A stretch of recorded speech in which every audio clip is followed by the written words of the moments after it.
So good evening. And again, thanks for taking time out of your busy schedule. My name is Edan Shapiro. I think a lot of you may be current patients of Georgia Urology. Some of you may be new patients. So for those of you who I don't know, thank you for joining. I've been at Georgia Urology now for almost 8 years. Before coming down to Atlanta, I did my training at Columbia University in New York City. And I practice general urology, but I have a special interest in voiding dysfunction. And what that means is that I help both men and women who have bladder symptoms. So many of you may be identifying with some of these things that you're seeing come up on the screen. How can I go out? How do I, go to my son or grandson's graduation that may be coming up? I'm afraid to leave home. And more important than actually feeling these is if you are unfortunately too embarrassed to talk about it. And I think one of the main things is embarrassment. And actually 50%, so about half of people who have incontinence have never even discussed it with their doctor. And one of the themes of tonight is that I want everyone to have a change in their mindset for that. And I'd like to sort of change that view. The talk is called Live Without Limits. And here are the things that we're going to be talking about. Number one is we will discuss how the bladder works and also some of the things that may occur when it doesn't work. We'll go over overactive bladder treatment options. And then I'm going to focus on some of the lesser known options and give some more detail about the ways in which we can help treat bladder control issues. Lastly, we're going to wrap up by having questions and answers. As Como mentioned at the beginning of the talk, there's a place for you to answer. This is, of course, anonymous. So please, if you put your questions in, we'll definitely try to get to as many as we can at the end of the talk. So the first thing you need to know is you are not alone. And not only are you not alone in that there are many other people who are on this webinar who have something similar, but you're also not alone relative to the general population. In fact, overactive bladder of OAB is very common. It affects over 40 million people. And to give you context, that's more than the amount of people in this country who have diabetes.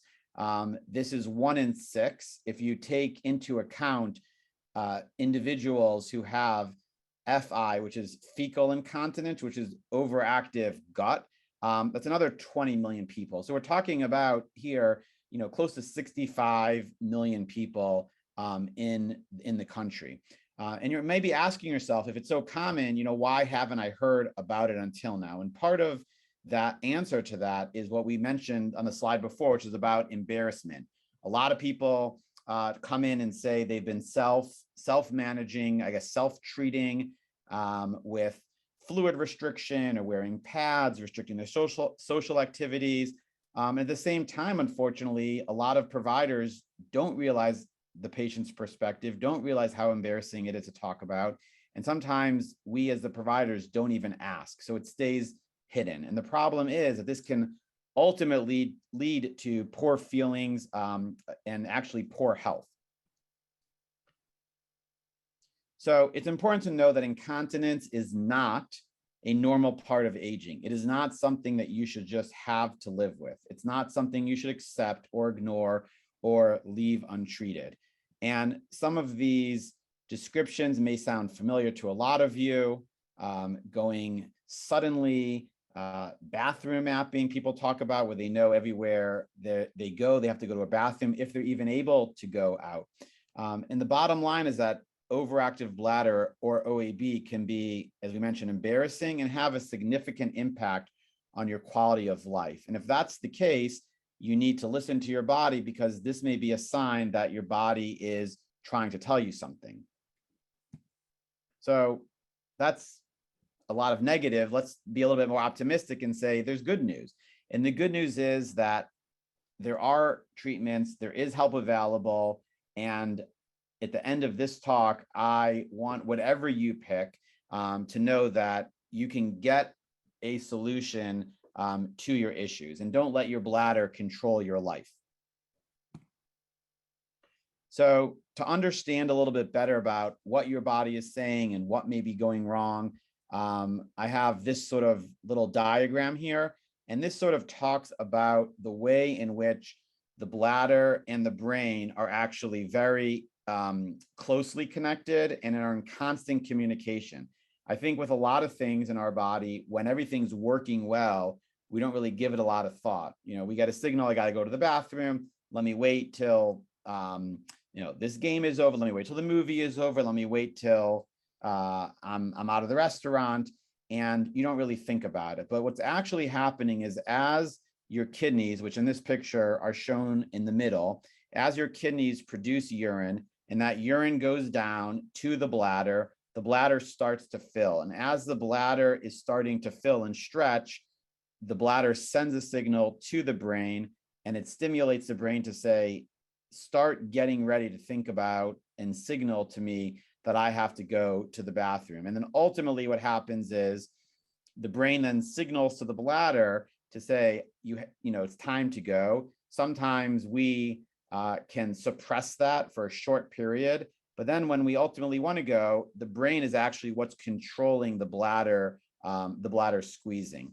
And what can sometimes happen in certain patients is, as the bladder begins to fill, even if there's a very little amount of urine in the bladder, and even if you just went to the bathroom, your brain may be getting a signal that it's time to go. And conversely, even if there's almost nothing in your bladder, the brain can sometimes misfire. And if there's a communication breakdown, ultimately you get signals, and the way that your body and the way that your mind interprets those signals is a constant urge to go to the bathroom. So I put 2 points here on the bottom. The first is that the communication between the brain and the bladder is essential for bladder control.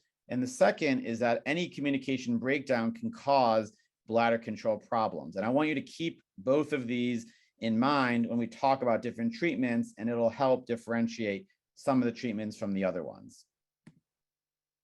So I previously mentioned fecal incontinence, or FI. I'm not going to go too much on the slide, but just to say that it's a very similar pathway, and that's why there's sort of overlap in terms of the treatment, because it's also a communication mismatch between what the gut in this case is signaling to the brain and what the brain is signaling back to the body. So where do these communication problems come from, or any of the problems with the bladder? So number one is obviously daily habits, what you eat, what you drink. The more you drink, the more you'll have to go to the bathroom. There are certain known bladder irritants, whether it's spicy food or caffeine or alcohol. There may be medications that you take that make you go, whether it's a diuretic like Lasix. A lot of patients come in and mention they're on Lasix, and that makes them go a lot. It can be life events, childbirth, or a different health condition, dysfunction of the pelvic floor. And any of these things can cause an issue with the bladder. So in general, I'd think of 3 different types of bladder control problems. There's stress incontinence, there's urinary retention, and then there's overactive bladder. And we're going to look at each of these in turn, but the main focus will be for tonight on number 3, which is overactive bladder. So what is stress incontinence? And if I didn't before, I apologize. I want to define incontinence. Incontinence simply means, or urinary incontinence is when you have a loss of urine that you don't want to. So it's an unintended loss of urine.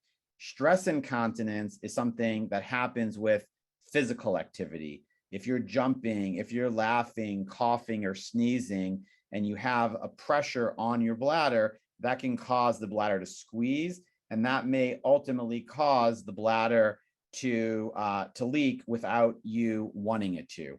And this type of incontinence, whether it's Kegel exercises or surgical correction, is not what we're talking about for tonight. This is what a sling may help, but this is a specific issue where the resistance to the bladder is not there.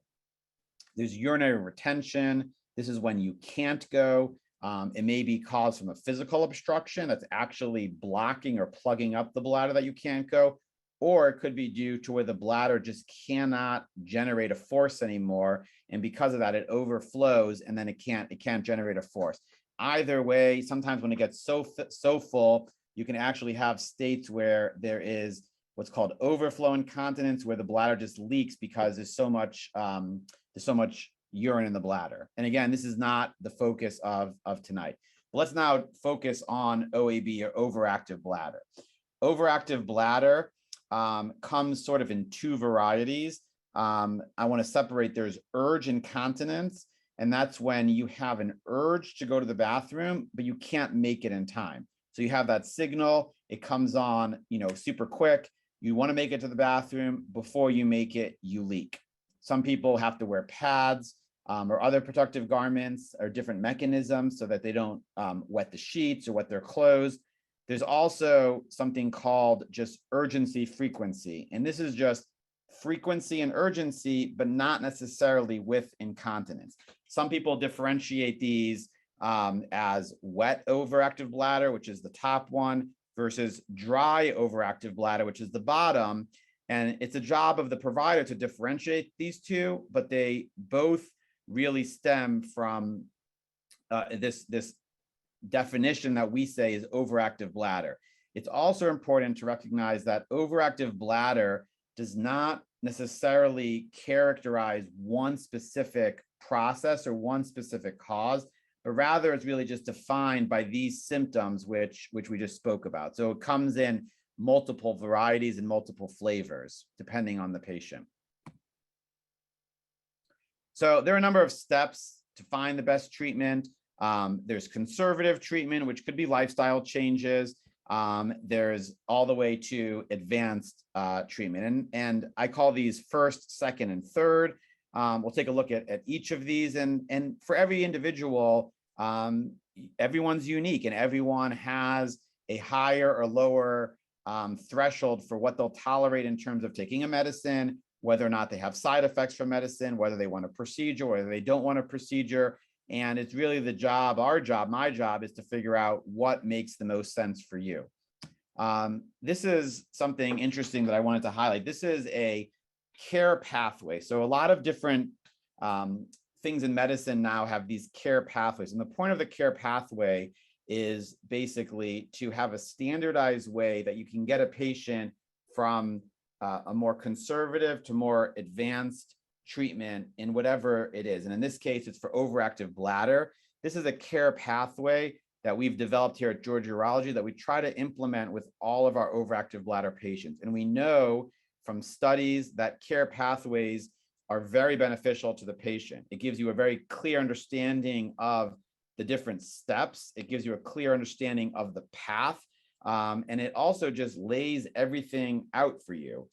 So you may come in at the very first visit and I will go through the entire pathway. Not that there's any reason you need to, at the very first visit, be thinking about advanced treatments, but it's important to understand the entire scope of options so that you don't lose hope and you don't become despondent and give up, but that you realize that there's always a path that we can follow. One of the analogies I like to use with patients is that it's kind of like driving a car. You're going to drive the car. I'm going to help you drive the car, but you are going to ultimately be the one who's in control of the gas pedal of the accelerator. And we can go as fast or as slow through this pathway as you want based on what's working and based on what you do or don't want.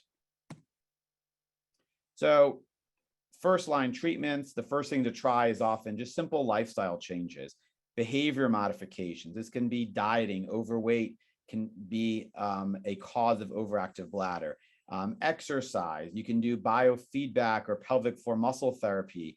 These are physical therapists who specialize both for women or men that help with if there's an issue where the muscles that support the bladder are out of sync with the bladder. And sometimes just dealing with that can fix a lot of the overactive bladder symptoms.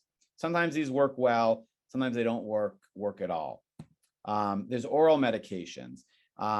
These can obviously help control symptoms. They don't get to the root cause, but they control symptoms by either quieting the bladder down, so they decrease the contraction of the bladder, or some of them actually increase the relaxation of the bladder so that you're not going as much. They do have some drawbacks. You have to take them every day. They have side effects, which can be unpleasant. I put a couple of them here: dry eyes, dry mouth, constipation. One that I didn't put, but that's becoming increasingly more important, is the fact that some of the medications, many of the medications that are used to treat overactive bladder, can actually cause confusion and memory loss in the elderly. And the National Institute of Aging had published an article that sort of recommended against using these when at all possible in older individuals to prevent some of those cognitive decline. I put this up just to say that a high percentage, whether it's in the 70s or 80% of patients, are non-adherent at the 1-year mark to the medications. And that's either because they're not working, or it's because they don't like the side effects. And that's okay if it's not working, but I never want it to be, it's not working, I'm just going to give up. As we'll discuss, it should be, it's not working, what else can I do? Or it is working, but I just don't want to take a pill every day, what else can I do? So let's talk now about some of the advanced therapies if the conservative therapies are not working. And I want to just contrast advanced and invasive. I use the word advanced, but these are not necessarily invasive procedures. So the first one is Botox, which is an injected medication. And the second one is sacral neuromodulation, which is getting to, again, that root cause of the communication. And that comes in several different varieties, which we'll talk about. And we'll talk about some of the trade-offs with each of these, because not everyone is a good candidate, and not everyone may want some of the, what comes with these procedures. So let's start with Botox.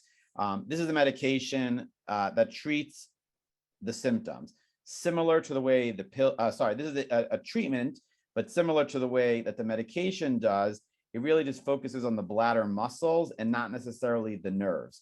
So this is a medicine similar to what many individuals get, whether it's for their forehead or injected to help with headaches.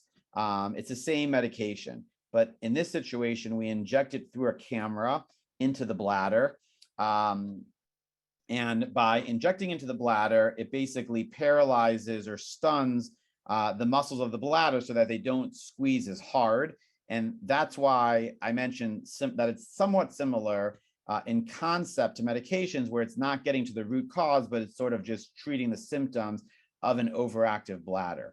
Some of the risks that are important is the risk of infection. Not a major risk, 3 to 5%, usually just take an oral antibiotic and go away. But the bigger issue that patients need to be aware of is, again, a small risk, but the risk of possibly short-term use of a catheter. And the reason that can happen is that there's a standard dose that we inject. And if we inject an amount that your body puts your bladder too much into a stunned state, it may not be able to squeeze enough to get out urine, and that can cause a situation where you need a catheter. Again, 5-7%. So I don't think this is, it's not in any way a common thing. And even if it happens, it wears off. It's just something that patients need to be aware about. Probably for that reasons, this number varies, but probably about 2/3 of patients quit after the first Botox. Among those that continue, about half stop after the second treatment. And again, some people are very happy, and I do Botox. I do a lot of Botox, and if people like it and it works for them, it's a great treatment option. It's in the office, does not require anesthesia, and you come in, come out, very, very straightforward. Next, I want to move on to the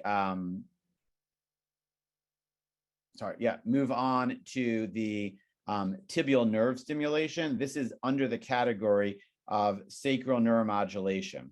And basically, the goal here is to restore the bladder function by getting to what the root cause was that we mentioned before, which is the bladder breakdown with the brain. So the way this works, and the reason I show a picture is because you see someone with an acupuncture needle in their ankle and you say, well, what does that have to do with the bladder?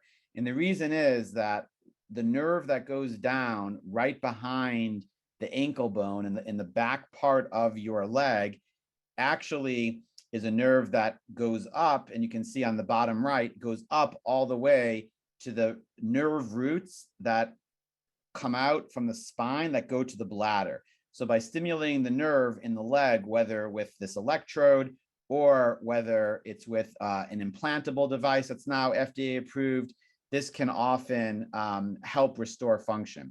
The trade-off here is that it can be very cumbersome and time-consuming. The initial way that this is done is once a week for 12 weeks. And then if it works and you want to continue, it's once a month. So for patients who are retired and who live near an office that can provide this, I mean, we provide it at almost all of our Georgia urology offices. So if you want this, it's an option. But if you want to do something and you don't necessarily want to come in once a week, there are obviously other options. So that leads to the InterStim device, which is a implantable pacemaker is the way I would think of it. And this really, again, does the same thing as the nerve stimulation in the ankle, but it's more of a one and done, set it and forget it. It is a small wire that gets implanted in the back that goes down, and it sits right near the nerve root, which is what sends a signal from the brain and the spinal cord to the bladder. And by giving a constant low dose signal, it sort of gets rid of all of that background noise so that the brain and the bladder are able to communicate the way they used to, and they don't have all of this static sort of in the background. What's nice about this, again, to contrast it to the Botox, is that before going for the implant, you can actually have an office test that's quick and under local anesthesia that really sort of tells you, is this therapy going to work for you? And then if you ultimately decide that it does work, and you know that within 2 to 3 days, then it's a small procedure in the hospital under sedation, where we put one of these batteries. What I show here is that there's a rechargeable as well as a recharge free. The current recharge free battery life is anywhere from 9 to 12 years. So this is not something which you put in and is constantly needs to be changed. And that change can often be done of the battery in the office under local anesthesia. So as mentioned again, the test that we could do is done in the office. In the outpatient, we put that small, it's almost like a hair. I say it's a thin wire, a lead, but it's really like a small hair that goes in. For the test, you wear an external device. So it's a little like a belt, and you have a small little battery that sits in that. As you can see in the picture in this individual under their shirt. You go about your normal activity. No one really sees it. No one knows about it. Nothing hurts. You don't feel anything. And a rep from the company or the office will call you the day after, the next day, and sort of measure your symptoms and see how they relate to the way they were before. Either way, whether it works great, whether it works not as well, it comes out usually about a week later. And recently I had a patient who told me that I don't know how serious he was, but he said he was crying the day that the lead came out, because as soon as the lead came out, went back to the symptoms until ultimately he was able to get his permanent implant. And now he is extremely happy, and his quality of life has been, just restored infinitely better than where it was prior.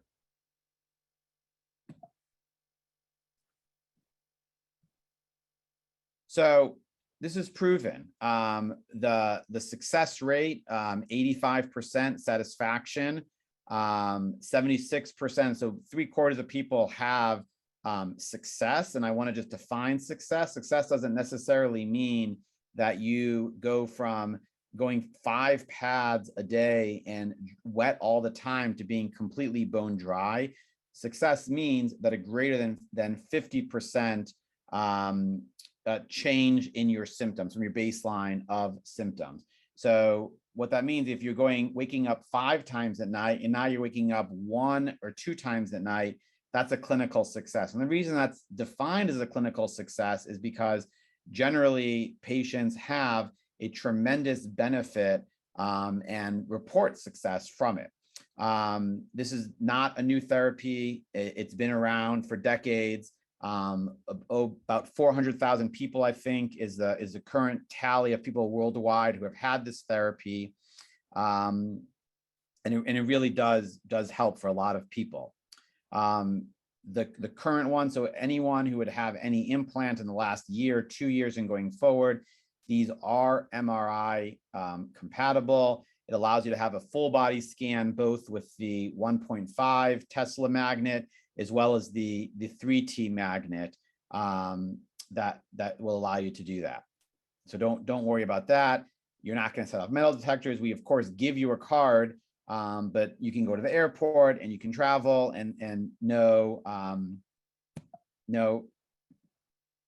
issue with that at all. The MRI thing is also becoming somewhat more prevalent in our patient population because as individuals, whether it's from a stroke or from Parkinson's, who need MRIs, but also some of those symptoms like multiple sclerosis, Parkinson's, having a stroke or a brain injury can cause overactive bladder. So to be able to give a treatment that does not prevent you from getting routine scans is very good. So what makes you a good candidate for this therapy? If you have significant symptoms of OAB, or overactive bladder, like whether it's the wet with the leakage or just the urgency and frequency, you've tried medications and they don't work, you've tried medications and they give you an undesirable side effect, or even you try medications and you just don't want to take a pill every day the rest of your life, and you really want to do something that is going to be a long-term solution, this may be something that you'd want to consider, and certainly just to consider that initial evaluation.